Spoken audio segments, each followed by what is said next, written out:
Suara dari rantau untuk ranah Minang. Bro. Bro. Nih.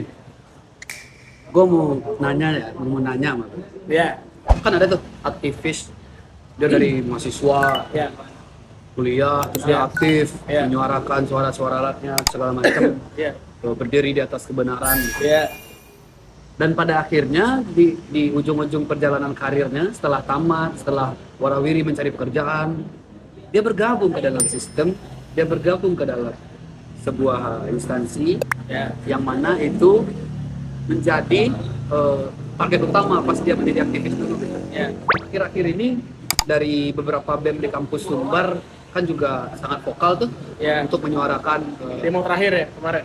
ya Ya. yang kemarin juga yang sebelum-sebelumnya juga pernah tuh. Ya. Kalau ujungnya sih beliau-beliau tersebut akan direkrut juga, terus dia membantai idealisme, membantai integritasnya dia, terus dia bergabung, ujung-ujungnya dapat cuan, dapat duit, basah segala macam. Gimana menurut lu? Satu-satunya cara untuk merubah sistem adalah masuk dalam sistemnya dulu. Wah, gua asik tuh sama istilah itu. Terus kalau menurut, kan lu nanya pendapat pribadi kan? Tapi kalau dia terjebak dan terlalu nyaman, itu pribadi. Tapi kalau kita mau merubah sistem, mau merubah tatanan, ya kita harus masuk ke dalam lingkaran tatanannya dulu dong. Sekarang kalau kita teriak-teriak, kita ada di luar, ya percuma siapa yang mau denger? berarti percuma aja dong selama ini. Ya memang percuma kalau nggak masuk ke dalam. Ya memang tujuannya harus masuk ke dalam. Sekarang itu kan kita teriak nih, orang notice, oh teriakannya benar, masuk ke dalam sini, coba rubah. Ya itu tergantung kita pribadinya bagaimana, kita bisa merubah nggak? Atau kita terlena sama godaan-godaan itu. Masuk.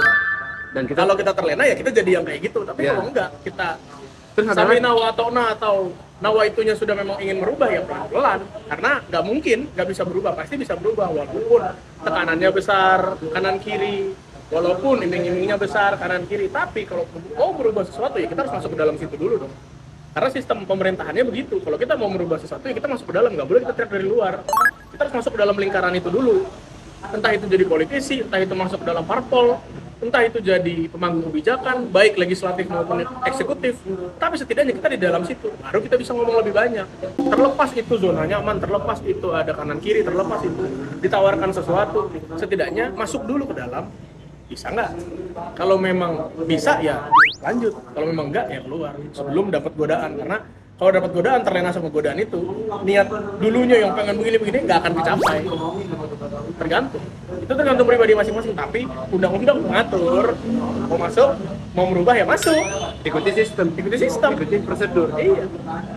Ikut sistem. Ya biasanya kan kalau mereka yang ibaratnya mereka yang berdiri di tegak lurus untuk kebenaran biasanya kan tersingkir dari sistem. Iya, ya itu tergantung pribadi masing-masing.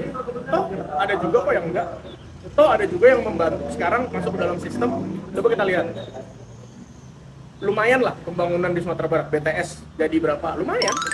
Ada lah pekerjaannya. Ada flyover Tinjau Lawi. Berarti kerja orangnya. Terlepas itu ada kanan kiri, ya itu pribadi masing-masing. Tapi setidaknya dia melaporkan pekerjaannya dan orang mengapresiasi. Oke, sekian suara dari rantau. Terima kasih.